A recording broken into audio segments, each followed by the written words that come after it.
श्री शिवाय नमस्तुभ्यम। दोस्तों, अक्सर मुझे कमेंट में लोग पूछते हैं कि मैंने कई बार पशुपति व्रत लिया है और मैंने पूरे विधि विधान से पशुपति व्रत किया है, लेकिन इसके बाद भी मेरी मनोकामना पूर्ण नहीं हुई है।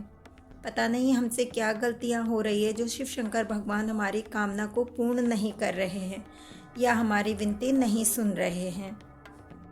इसके पीछे दो मेन कारण होते हैं। एक तो ये कि हमारे घर में हमारे बुजुर्गों की क्या स्थिति है, और दूसरा यह कि कहीं हमारे घर पर कोई पितृदोष तो नहीं है।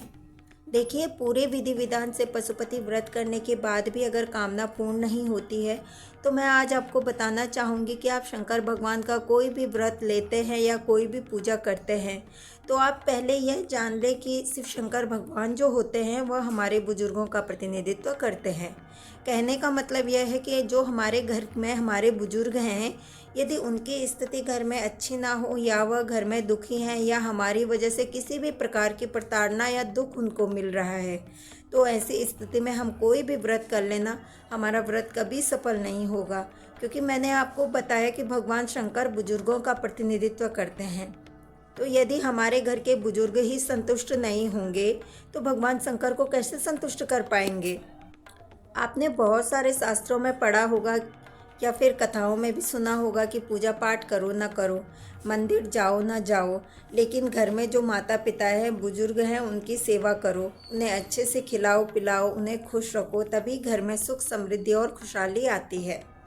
आप यह मानकर चलिए कि यदि पूरे विधि विधान से पूरी श्रद्धा भक्ति से पशुपति व्रत किया है और आपके घर में आपके बड़े, चाहे वह आपके सास ससुर हो या माता पिता, कोई भी जिन्हें देखने का दायित्व आप पर हो, अगर उनको आपकी वजह से कोई दुख नहीं मिल रहा है या वह घर में हंसते रहते हैं, हमेशा खुश रहते हैं, तो ऐसा हो ही नहीं सकता कि आपकी मनोकामना पूर्ण ना हो।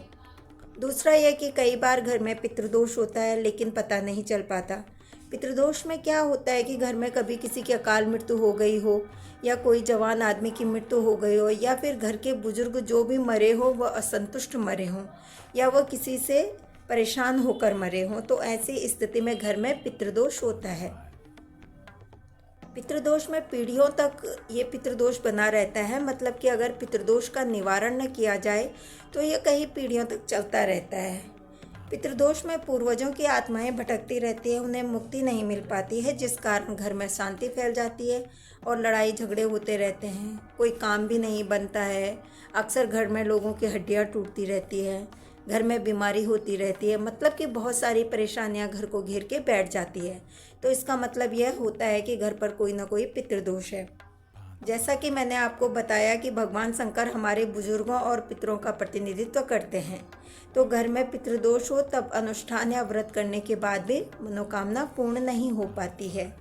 इसलिए शंकर भगवान का व्रत ले रहे हैं आप, तो यह जरूर सुनिश्चित कर ले कि आपके घर के बुजुर्ग हमेशा हंसते रहें, खुशहाल रहें और उनका आशीष आपके सिर पर रहे। अगर घर में कोई पितृदोष हो तो पूजा कराकर उसका निवारण कर दे, क्योंकि घर में अगर आपके बुजुर्ग हंसते रहेंगे तभी भगवान शिव शंकर आपसे प्रसन्न हो पाएंगे। आज के वीडियो में बस इतना ही। अगर आपको आज का वीडियो पसंद आया हो तो प्लीज़ लाइक करें, वीडियो पर कमेंट करें और चैनल पर नए हैं तो चैनल को सब्सक्राइब करना ना भूलें।